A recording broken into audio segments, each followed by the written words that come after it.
Good afternoon. Welcome to our 2024 resident meeting. It is at this meeting where we do a bit of changing of the guards.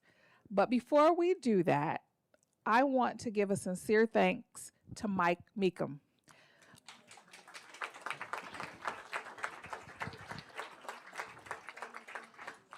I want to thank Mike for his leadership as the Horizon House Board President for the past 2 years. I'm sure it feels like dog years to you, Mike. A lot has happened. What I do know is Mike is a leader amongst leaders, and he was the right president for Horizon House at a pivotal time. When Mike joined the Horizon House Board in 2019, 5 years ago, he hit the ground running. He became the board vice president the next year in 2020, and then in 2022, he became the president. He has served with 3 CEOs over the past 5 years, Sarah, Mike, and now me. And, Mike's first meeting was as board president in 2022 was right when we announced we were considering the West Tower. Mike was also president in 2023 when it was confirmed that the Board of Trustees had decided to move forward. And one of the other hallmarks in terms of Mike's leadership is that he has spent time really engaging with both the board, both the staff and residents at Horizon House. It's not uncommon to see Mike here having lunch, coming to events. He is always there when we need him. He has been so engaged. He comes early to meetings. He sits in the Fireside Lounge. He really wants to make sure that he has the resident voice. And so for that leadership, we just could not have asked for a better president. Mike has served on the Finance Committee all of his years that he's been with Horizon House, the Executive Committee since 2020, the Strategic Planning Committee since 2020, and the CEO Search Committee in 2022 and 2023. And personally, I have appreciated Mike's thoughtful leadership during the CEO process. I did get the job. He has served as a guide and mentor for me over these past 9 months that I've been engaged with Horizon House. He has taken his role as board president extremely seriously. He spends, a significant amount of time thinking about Horizon House, both now and in the future.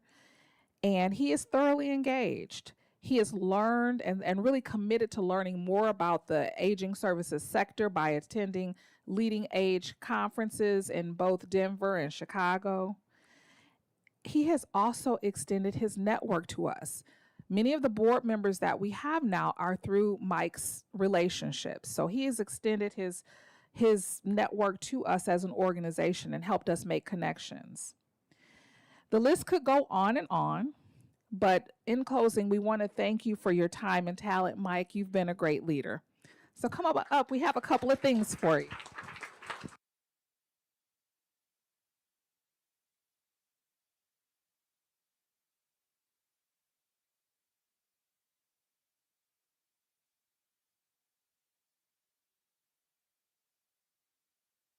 Gavel for Mike that is inscribed with his time as board president. We also don't want him to ever forget about us. We want him to continue marketing Horizon House by wearing his fashionable Horizon House jacket when he's out and about. Poster child. And then, as we know, you are never in leadership alone. Spouses play a significant role in the leadership. So here is a gift certificate for Mike and his wife to go to the Charcoal Restaurant in Edmonds. Thank you so much. Thank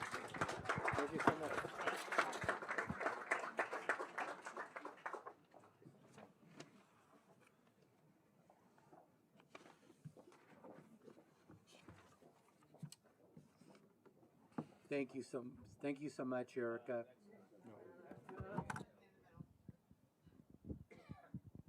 One, two, three. Yeah. Thank you so much, Erica, for the kind and thoughtful words. So I've been on the board for 5 years now. God willing and the board willing, I hope to serve another 4 years to fill out my term here. Um, you know, looking back, it all started with when Mike Ostrom, who I know from a former life, invited me to lunch at 2 Union Square. Thought it was a purely social lunch, and then Mike said, "Oh, this is on me," and then followed by, "Hey, you interested in board work?"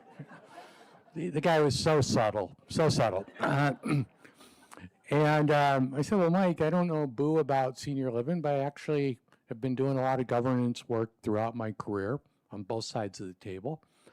And yeah, I'd be interested, but no one understand my experience was limited to banking this company called Hillhaven Corporation back in the early 90s, which was a pioneer in the for-profit space of senior living." He said, no worries, you know, come on in. So I came in and I ran the traps and met with Sarah, Neil, the governance committee, and different board members. And I think they assigned Ann Brand to close me. And so it was a done deal. I had no choice. Anyway, and then Ann subsequently recruited me to be her VP. And so I did 2 years as VP and then 2 years as president over the last 4 years. It's, you know, as you guys know, it's been an interesting 4 years. I took the VP gig 10 days before COVID. So it was an auspicious start. And then from there into strategic planning. The product of 15 months of labor was, you know, ultimately the West Tower Initiative. And then we moved right from there into running the CEO search committee. You know, I was one of 7 people on that committee, and you know, that hiring Eric, it was, you know, I'm super proud about that. That was like a great legacy.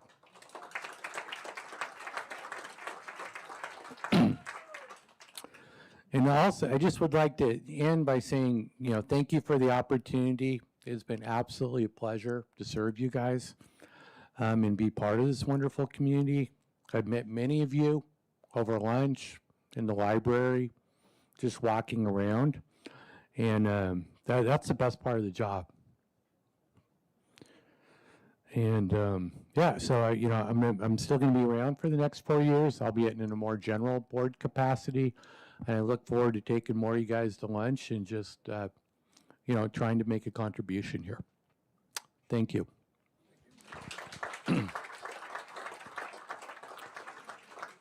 Now, this is going to be my favorite part of the meeting where I get to literally and figuratively pass the gavel. I wanted to share a few remarks about our incoming president, Alex Tibbetts, on my right. Alex and I go back about 15 years or so when we were colleagues at Google and YouTube. She's been the VP of the Board of Trustees for the last 2 years, and we've been total partners in crime, working together with the board, management, staff, the resident community, and yeah, I didn't do boo over the last 2 years without first going to Alex to make sure it was cool. We really worked as a close team. Alex is whip smart, has a heart of gold. She also has a wicked sense of humor. And being 15/16 Irish, the girl knows how to have fun. I can assure you that you guys will be in great and capable hands, in better hands, with Alex helming the board. So I have my little gift gavel. The regular gavel has been lost, so I will be figuratively or temporarily lost. So I'm going to figuratively pass the gavel to Alex right now and turn it over. But wait a minute. One final thing. I almost forgot. We are celebrating Alex's 29th trip around the sun today. Happy birthday. And with that, we're going to turn it over to Beth, who's going to lead us in a rousing rendition of Happy Birthday. Beth. With a cupcake. Very slowly. I should have lit it up here. Sorry. Okay.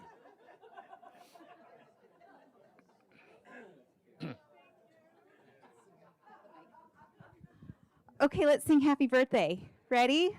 Happy birthday to you. Happy birthday To you. Happy birthday, dear Alex. Happy birthday. All right, with that, I'm going to turn it over to Alex. Thank you.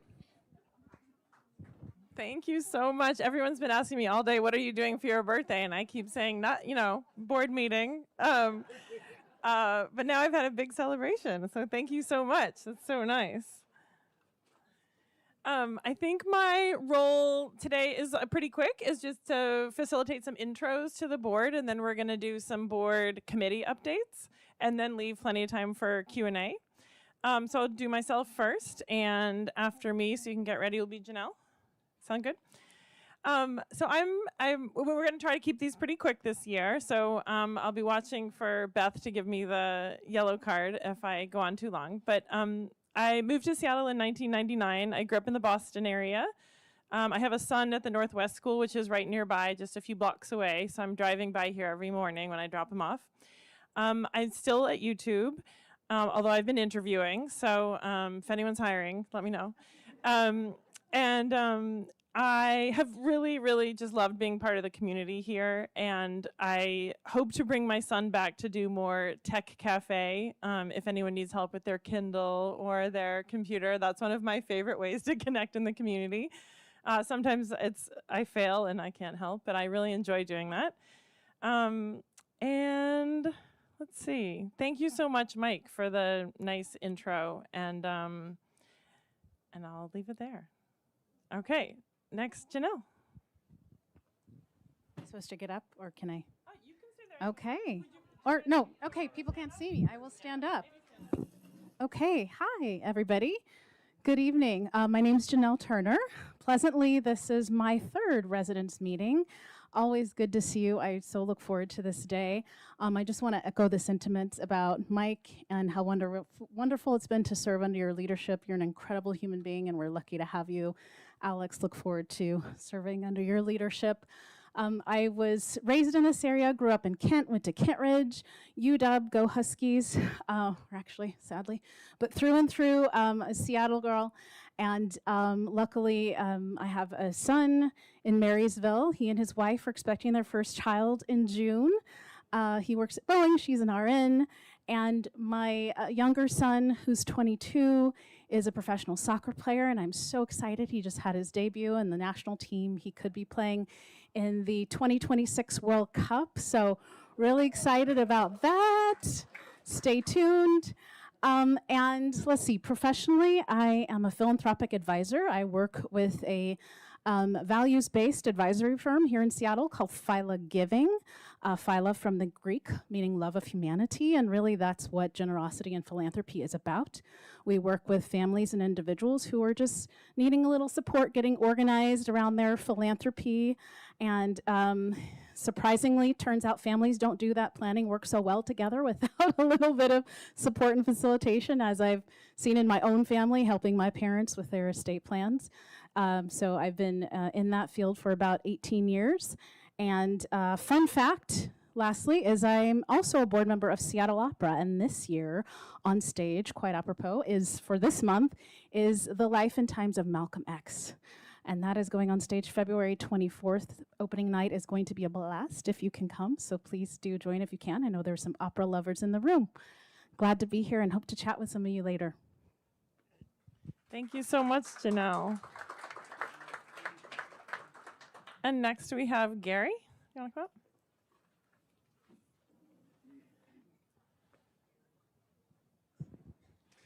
Hello, everyone. Gary Southerton. I am the UCC representative on the board of directors. I'm still the pastor of Broadview United Church of Christ up in North Greenwood area. I won't be the pastor for too much longer because the big news in my life is that I'm retiring July 1st. I still will be the UCC representative to the board, so please don't freak out, Alex. I am going to follow Mike and serve 3 terms of 3 years and be here for 9 years because I love this place. And so I'm a native of Seattle. I grew up in the Greenwood neighborhood, and now I live in the Green Lake neighborhood. Went to Blanchett High School, University of Washington, and then on and on and on for schooling. My husband and I have been together for 18 years, which we'll be celebrating that anniversary in about a month. And we love Seattle. We love life here, and we love Horizon House. And I know a lot of you because of my work at Plymouth Church. And I have deep roots and deep connection with this community, and I'm glad to just be a part of it, whatever way I can serve. I never dreamed in a million years that I would be a board secretary, because if you could see the way I take minutes, you would not want me in that role, except I don't have to, because we have Saint Beth who does all of that, and Saint Beth does an amazing job for the board of directors. Thank you. And next we have Bob. Do you want to come up?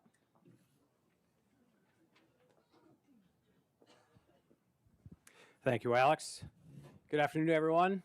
My name is Bob George, and I am the possibly the longest-serving trustee on the board. I first came to Horizon House in 2014 as a member of the Finance Committee. Bob Klein was the chairman of the Finance Committee at that point in time, and I was asked to join the board in 2016. So I am in my penultimate year as a trustee, and so I will serve this year, and then next year will be my 9th.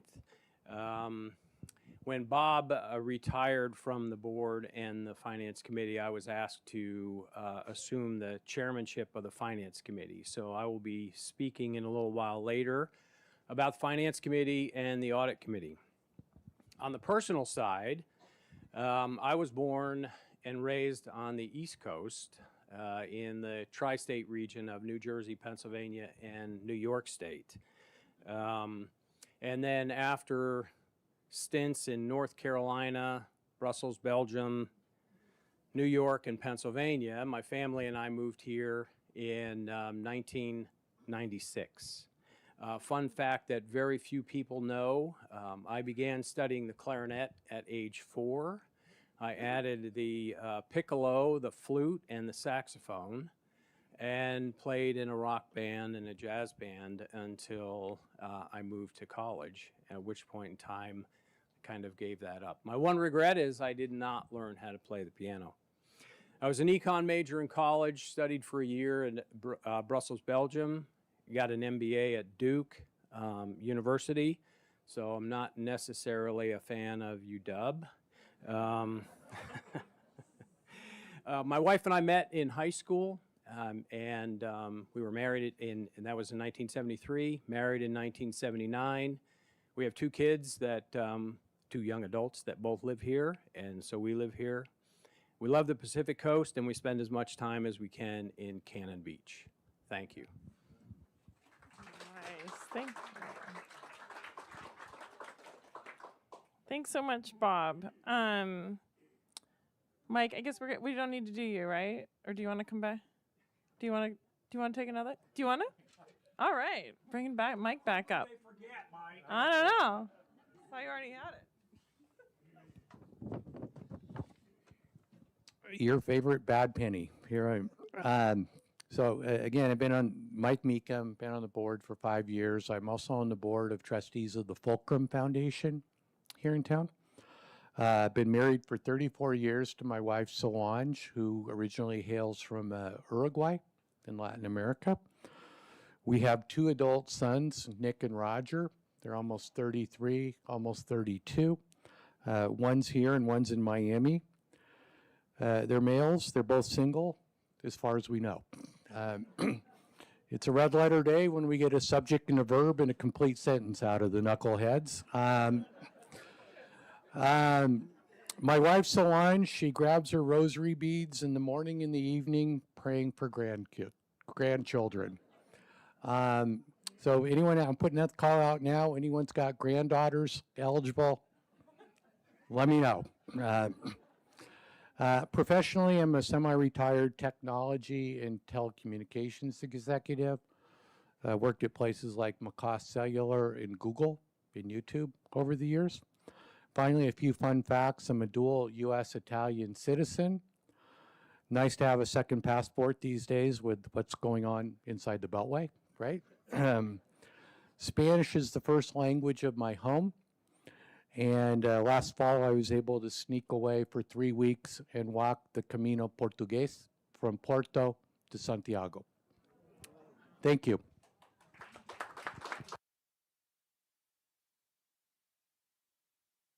Nice. There's a few people who a few board members who weren't able to be here today. So I'm going to briefly say a couple words about them. The first one I'll hit is before passing it on to Deanna, we'll go next. But a few words on Yukio. Yukio chairs the governance committee, and he grew up in Hawaii and has a CPA and a law degree. He's been in Seattle for 30 years, and he has 2 kids who are 27 and 30. The 27-year-old's here in Seattle, the other's in New York.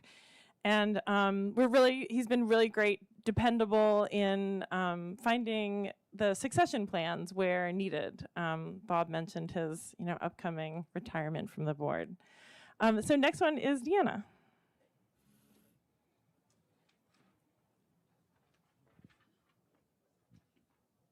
Thank you, Alex. I will be very brief. Most of you know me really well because I'm up here expounding once a month, and you know what I think about everything. I go on, I know. But for the new residents in the audience and on HHTV, I am a resident, and I am also president of the Residents Council. And this is my 3rd year on the council, my 3rd and last year on the council, and my 2nd year on the Board of Trustees. And I'm a member by virtue of the bylaws of the Board of Trustees that require that the president of the Residents Council be a member of the board. I was a CPA and had a partnership with my husband, and that has prepared me well for the complexities that we're dealing with now on the board. And my job is to represent you with the board, my Residents Council job, and my job for the board is I have a fiduciary responsibility to Horizon House. It's been a very interesting year on the board. I will this will prove to be even more interesting. We've got so many issues that we need to deal with on your behalf. So thank you all very much. And if you've never been to a Residents Council meeting and you're new, come to the one on February 20th.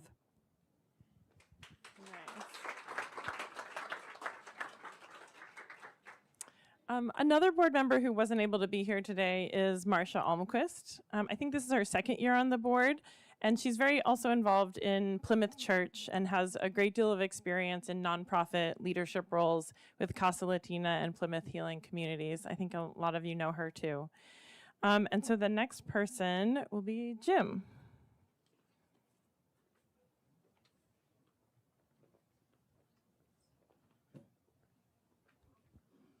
Thank you, Alex. I'm Jim Yerby, and I have served on the board for 6 years.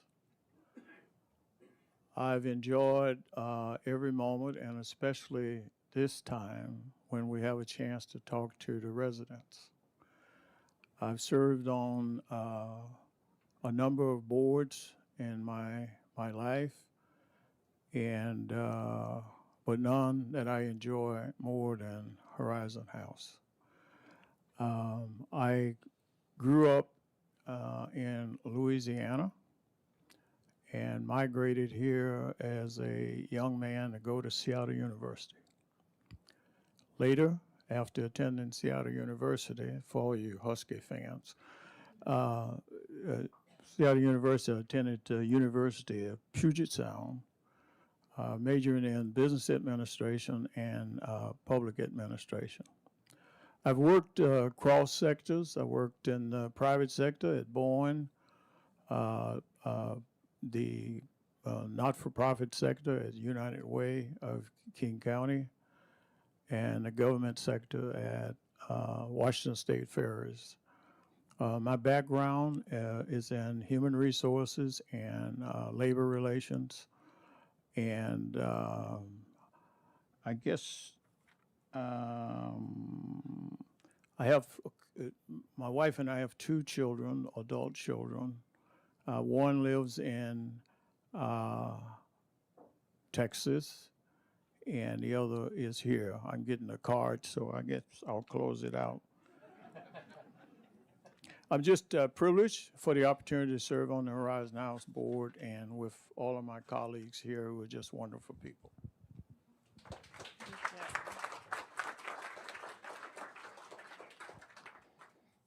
Thanks. And Harold will go last, but first I'll hit on George Counts, who also couldn't be here. He's been at Horizon House for 8 years, and this is his 2nd year on the Board of Trustees after 3 years on the Residents' Council. I hadn't remembered that he was one of the founders of the Queen Anne Farmers Market, but many of you know now he's a wood turner following a long, distinguished career in medicine at Fred Hutch CDC and UW. And Harold. I was promised I wasn't going to be last again, but I'm used to that with a Z. I'm the only one on the board, though, that brought their parents to the meeting. So I grew up here. Mike and I actually both crossed paths at Macaw Cellular, and I joined the board about the same time as him. So it's been 5 years for me as well. It's I get this little thing that I get to stack each year as participating on the board. It's kind of interesting to see that grow. It's been super exciting for me to learn about this community and this business, frankly, and I'm glad I'm able to participate and help. As I said, I grew up here. When I was in elementary school, I was not last because I had Paul Zaribita sitting next to me. But now last as they presenting here. My kids are all adults, 30, 32, and 34. They're here, so I think we'll stay here. I'm now 6 months into being a grandparent, and it's super exciting. Baby Eliza lives just up in Linwood. A couple of I mentioned I was in telecom, and I now run. I'm a partner in a private equity firm, and we have invested mostly in fiber companies. And one of those companies is Ziply Fiber. We operate out of Kirkland, Washington, and build fiber and deliver data services to residents and businesses in the 4 Northwest states. That's what I spend most of my time doing. Because people talked about music and sports, I thought I would add just a little bit to that. A lot of people don't know this, but I still have 4 years of college eligibility left. And I spent an entire year as second trombone and never knew how to play that instrument. So that's... All right. Yeah. That was a good one. And I also have a baby, Eliza, only she's 21 now. Finally getting a job. So resident meeting now, so we're going to do 4 committee updates, not longer than 3 minutes each, just so you can pace yourselves. And would Bob like to go first for the audit committee? Yeah. If I have a choice. You do. We could vote.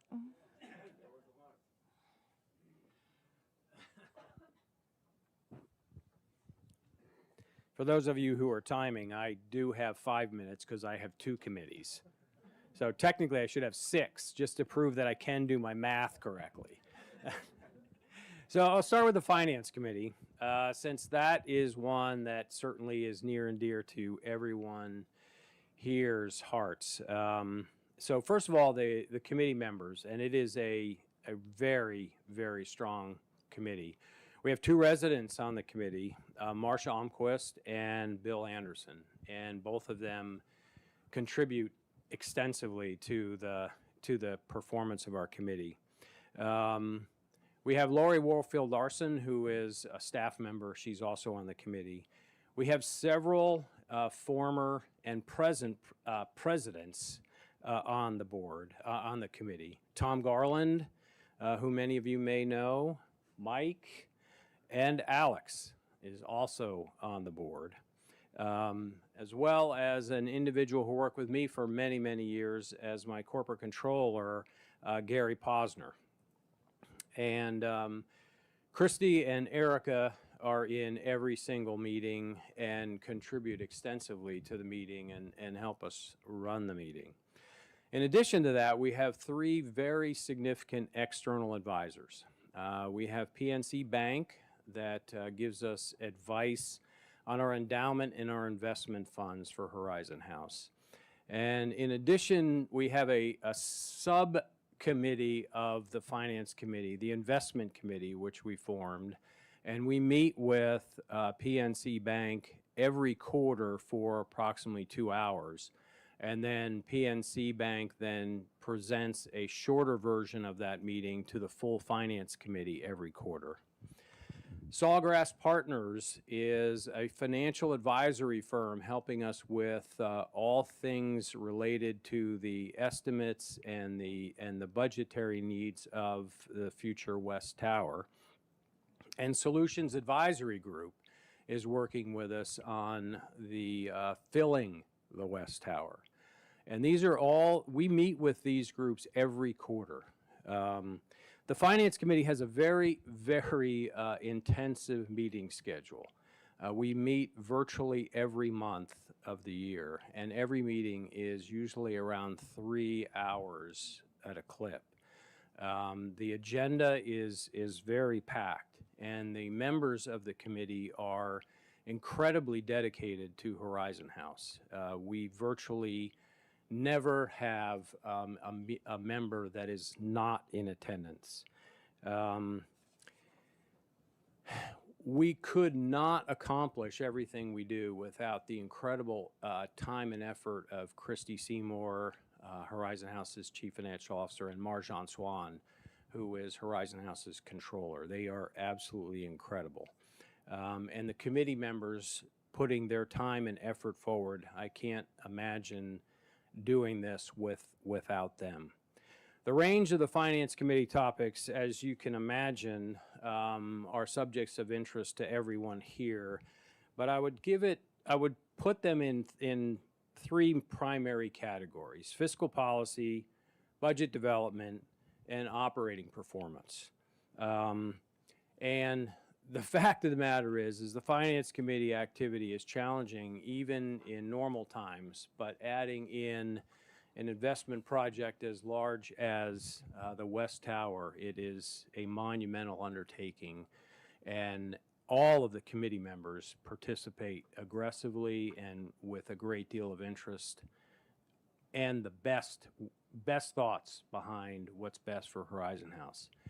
The Audit Committee, I'll be real brief on the Audit Committee. That's a sister committee of the Finance Committee and has a much narrower focus. The committee members on the Audit Committee are primarily experts in accounting. Almost everyone has an advanced degree in accounting. Myself, I'm on the committee.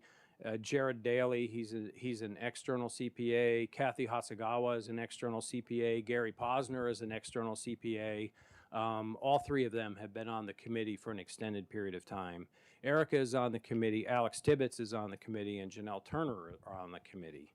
And then Christy and Marjan provide an immense amount of work for that. Our external public accounting firm is Clark Nuber. They have been with us for a long time, and they are experts in nonprofit accounting and do an excellent job, in my opinion. Our next meeting is April 23rd.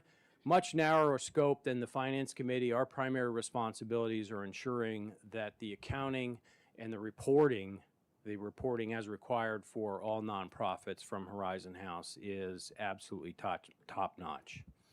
And with that, I will turn the mic back to Alex.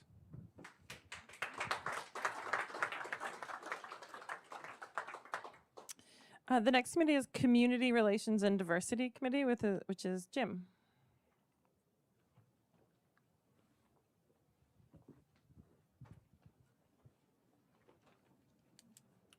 So Jim Yerby again, and I chair the Community Relations and Diversity Committee. there are two functions, obviously community relations and diversity. Each year, we, Horizon House allocates $50,000 to make grants to community agencies.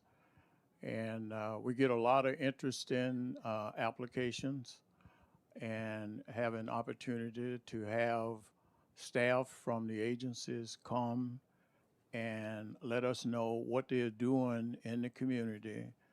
And we get to make decisions about who get a grant.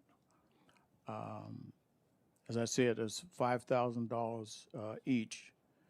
I want to recognize residents who are members of the committee, and without their expertise and knowledge, we could not do our work. John Shadoff, I don't see John here, but I saw him earlier. Marcia Iverson, Mary Mullen, Nancy Edquist, and Bernice Kastner. I would just like to thank Mary Mullen, who never says no. There's Mary in the back. She always says yes, no matter what you ask Mary to do. And she is really a champion for diversity. The two staff members, Beth, who is the most proficient and excellent person that you could have. She's just wonderful. And Erica has recently joined the Diversity Committee. Diversity is hard work, no matter whether you're at a Horizon House or any place else. And, but it's worthwhile work, and it's something that we are, as a committee, committed to do. But we need help. We need the help of everyone here in this audience. You all can be helpful in helping us increase broad diversity among the resident population at Horizon House. So I'm always open to thoughts you have about something that we could do better or something that we're not doing that we could do. But these two functions are really important, and I am so delighted and happy to be a part of the effort to improve community relations and increase diversity among the resident population at Horizon House. Thank you.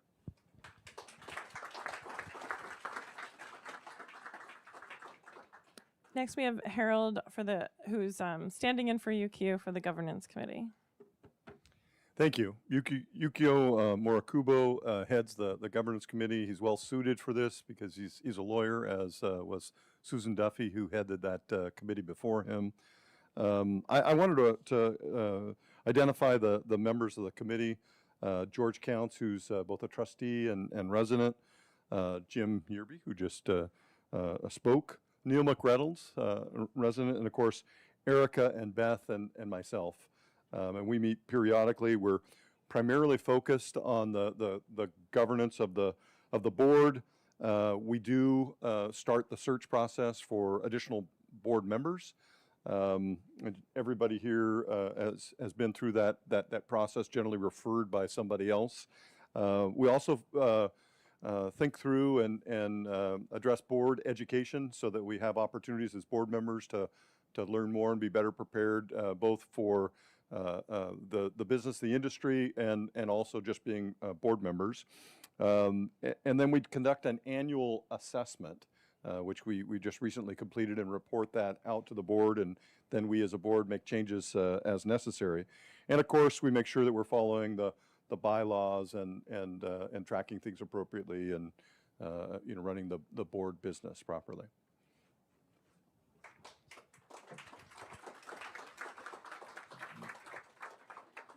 And finally, we have a fun one, philanthropy. Thank you, Gary. You stole my line. I said, we're the fund committee.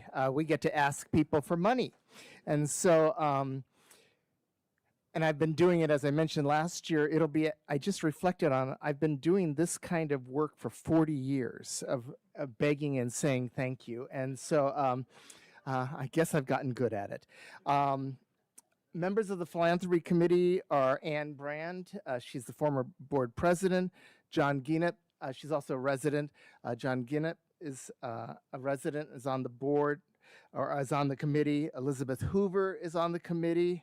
Janelle, because her full-time gig is philanthropy, and so we're so glad that you're on the committee, Janelle.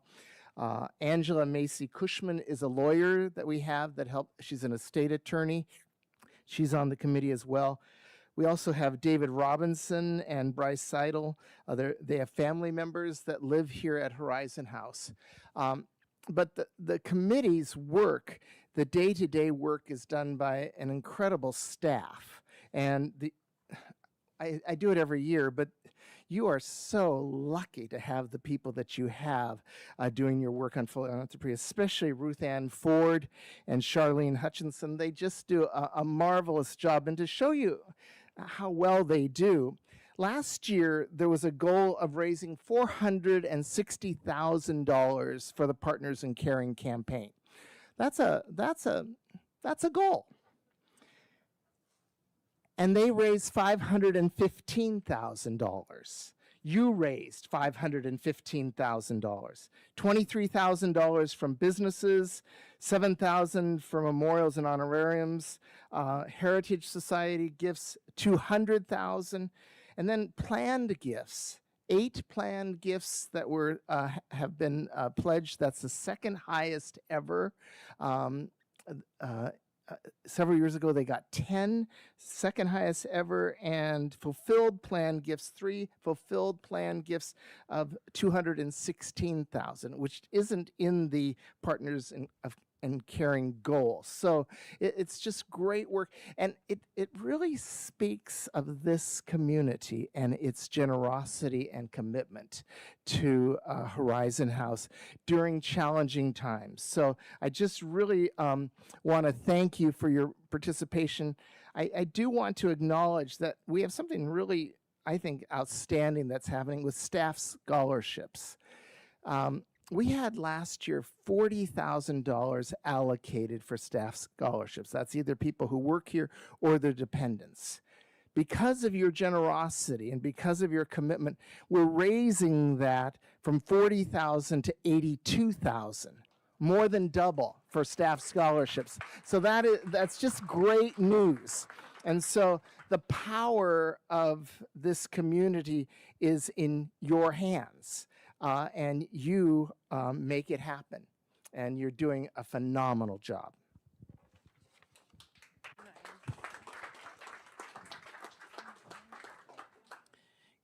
Great. Well, thank you so much. The last portion of the meeting is open Q&A. There's some questions were submitted in advance, which if we leave time at the end, I can try to make sure we hit on those. But it would be better if the person is here, if they could ask it live, so it's not, you've heard enough from us already, but it would be great to hear from each other. Erica, is there any other format I'm supposed to follow? Okay, so I think we have mic runners. And so I'll give it a minute if someone would like to start. Yes, so we'll also kind of try to be organized. So Risa and Charlene are being the mic runners while I take minutes. Oh, and Lori. So we're going to go by section. So the left section over by the windows would go first. Then we'll do a question from the middle, then the right, and continue in that fashion unless there isn't a question from a particular section. So if you have a question, raise your hand. All right, and wait for a mic. Window side.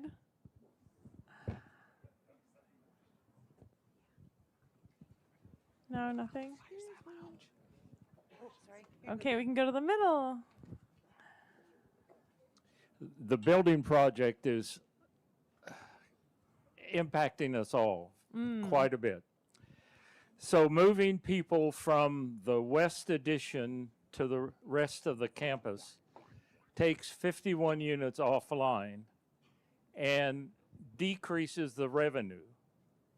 So we had a significant revenue shortfall last year. We will have even a larger shortfall this year.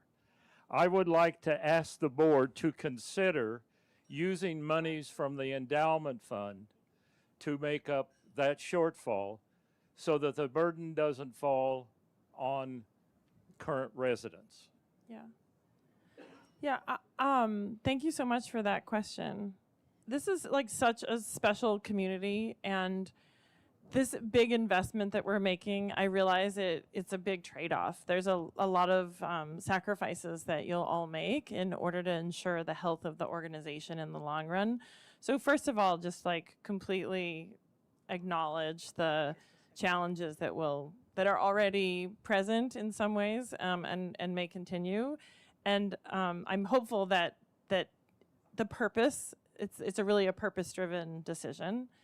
So your specific question about the endowment funds, my understanding is that the endowment income is already used as part of the operating funds of Horizon House. So it is, it's there supporting you always.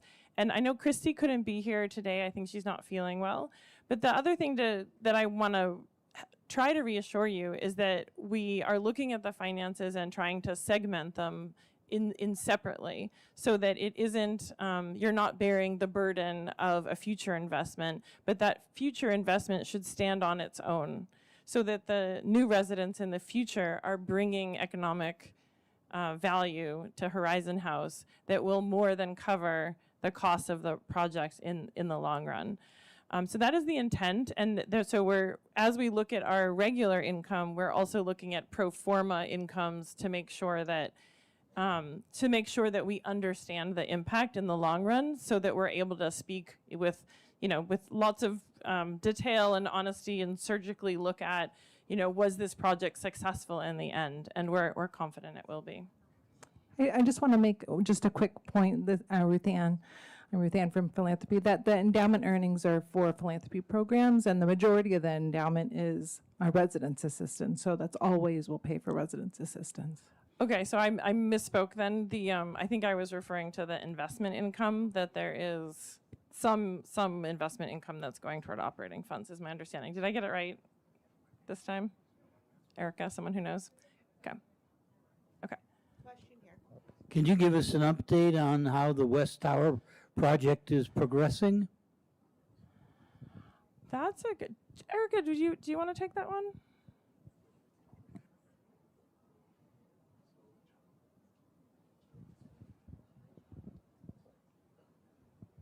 I'll be short and sweet. So the West Tower progress, it is progressing well. As you know, we are wrapping up our priority deposit phase. And this is where people have put a small deposit of $2,000 down to show their interest. We will be moving into a reservation deposit phase in early April, where people will put the 10% down on the entry fees. And so we're moving forward. We do have some final design work that our board will take a look at the end of the month. And we are also, doing some considerations. We've been working with the Environment Committee, just taking a look to make sure that we have the final kind of floor plans and all of that before we launch. But we are progressing, and we are moving to reservation deposit. Does that get at what you wanted to hear about?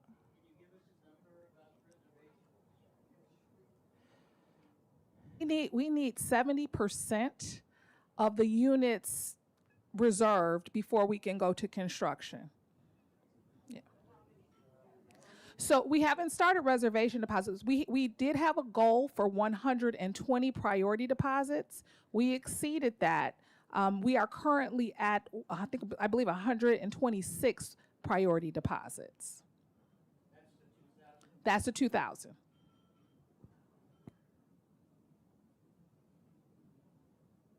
I think there's a question over back there. Alex, actually, let's go to Fireside Lounge, and Okay. then we'll go back to the chapel side. Sounds good. Any questions out here?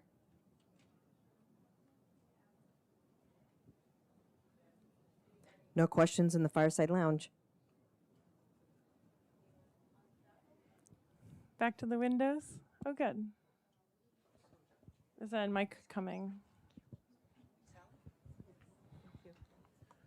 Some of us are concerned that the population here is aging and that it's we're not seeming to get the younger people moving in. Is the board thinking about that, and are there plans to try to recruit more younger active people to support the projects that we've got going on? I think yes, I think in the near term, absolutely. And in the long term, the West Tower will also contribute to that as well. But for sure, that is a priority, is my understanding. Anything you want to add, Erica? Okay. Yes. Hello. I'm trying to get my yoga teacher to move in. She's 62. Over here on Yeah. the right. We absolutely, we are one of our 2024 priorities is marketing. And so part of our effort is to make sure that we're doing brand and marketing work. And that's something we've never had we've never had a whole marketing strategic plan externally where we're targeting people who are younger to both move into the existing campus as well as the West Tower. So yes, it is an absolute priority. Yes, and my question has to do with philanthropy. And we know that we take out a certain percentage from the trust fund each year. This year it was close to $1 million. And when that isn't used, I understand that goes to another savings fund. And could that be part of the shortfall money use that he was referring to from the shortage and from the shutting down of apartments? Yeah, I think that's more of a Christy question, and she's not here today, to the exact mechanics and the bylaws of the philanthropy fund. I can just say one thing. So we do have about $1 million in earnings, but 70% of that, so about 700,000, is earmarked for residence assistance, and so it can only always be used for residence assistance, and so we have that 300,000 left. And so the one priority is staff scholarship and then enrichment grants, and then it could be voted on by the board annually for another use. But it's a really small percentage of the earnings. Yeah. I mean, and just intermental model, I remember the boarding school I went through a phase where they shrunk before they grew. And that's sort of how I think about the apartments coming offline, that you could still be financially strong at a smaller size in preparation for a future expansion.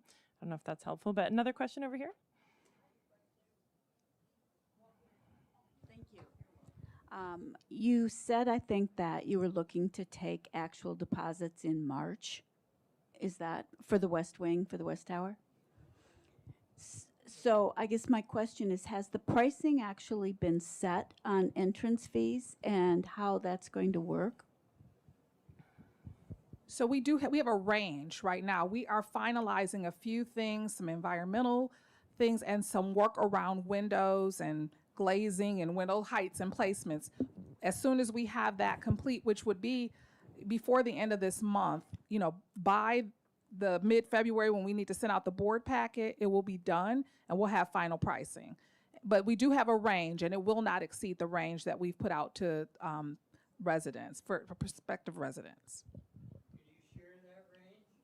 I do have it. If after the meeting, we can show you some floor plans and pricing. We may have some in the library, I believe, but after the meeting, we'll be able to we have floor plans, we have price ranges that we can get for anybody who needs it.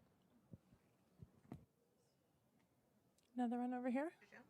Am I next? Yes, sir. Moving away from the finances, a number of us are concerned that people coming into Horizon House may be coming in with an expectation of receiving more support than we are able to give them in independent living. In other words, they think they can live independently, but they're not able to.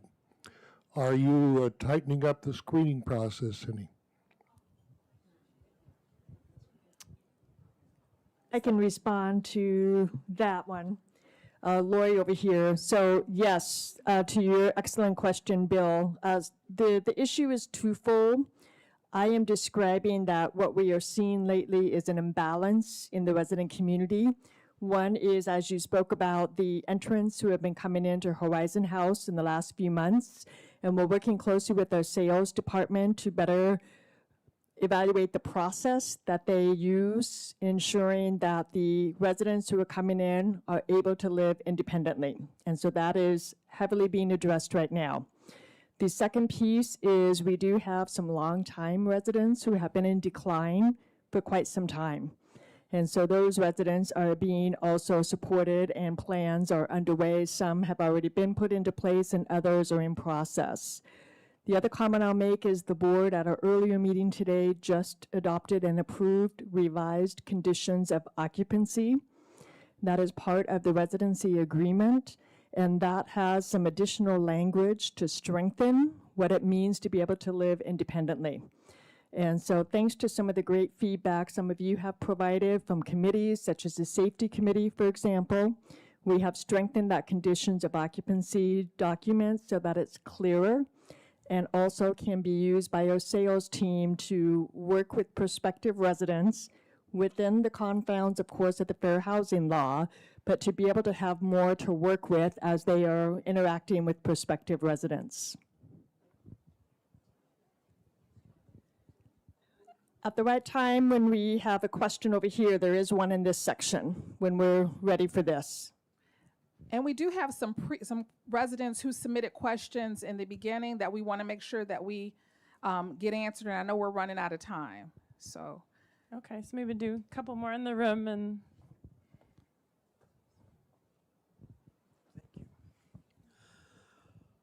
I drive into the hangar and I go down 4 circles to get way down to the bottom. And right there, I'm on the right by the wall. On the other side of that wall is Monday Market. I know you're getting rid of Monday Market where it is now. Where are you going to put the garage for all of us who still have a car? Nice. I think. So we are definitely working on this. Residents will not be impacted. It really is staff parking that will be impacted during the day shift, where if I know right now Brian Holtz is looking for off-site parking and then we'll have to shuttle staff in, but we are going to utilize the existing parking along the campus for residents. Thank you for the question. So the yeah. Yeah. Do we really want to do it? Like, are these people here? Could they read them? Yes. So we can. I'm not sure if they are, but I don't know if we had a question submitted by John Wells. Is John Wells here? Or the other ones were from George Bright. Is George Bright here? I don't see George. And Ann Brand, do you want to ask your question? Anna Rudd. All right, we'll do Ann's. And then maybe we can break and we can do these other ones in writing, follow up with people, or do we want to take the extra time? Thanks. I've had a number of questions from residents about the process of recruiting board members and the pool that is used in order to discover prospective board members. Yeah.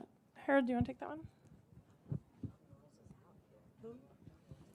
Thank you, Ann. So the question was about finding board members, what we use for a pool, and how we bring them on board. So we generally look at kind of areas that where we need some support, expertise that we need.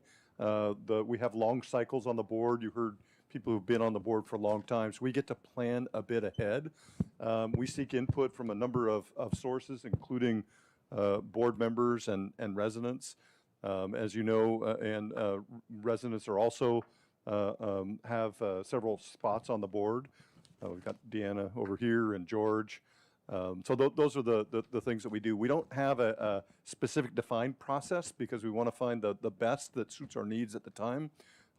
We have a specific need with Bob's financial expertise. We're actually thinking ahead on that in terms of bringing on other folks with that particular expertise, as an example. Oh, Mike. Yeah, I'll just echo a few things and expand on what Harold said. We're looking, diversity, however you might define that, but including functional diversity, experience, domain expertise. We're looking, we have different needs, for-profit, non-for-profit, sales and marketing, finance, etc. If we can get sector experience, great. And this applies not only at the board, but at the committees, okay? Very similar, as Harold alluded to, Bob will be terming out here in 18 months as head of finance, audit, and investment. So as we speak, we are heads down, and we've kind of identified some great talent and folks to build that bench. It's also very important because, as been alluded to, the Finance Committee is where the West Tower is domiciled. So anything to do with the West Tower, whether it's design, engineering, sales and marketing, the business case, lives in the Finance Committee. So really important, we get for the committee, because of the breadth of the West Tower, we want more than just finance experience, okay? We want domain expertise across some of these other disciplines and functions. Great. Yep. So it's just after 5. Thank you guys all so much for coming. We're all staying around for the next at least a half an hour in the Fireside Lounge, and happy to take more questions one-on-one. And we'll make sure that the answers get to the people who submitted them online. I realize they might be watching the live stream, but we'll follow up with them. And thank you guys all so much. And thanks, Mike.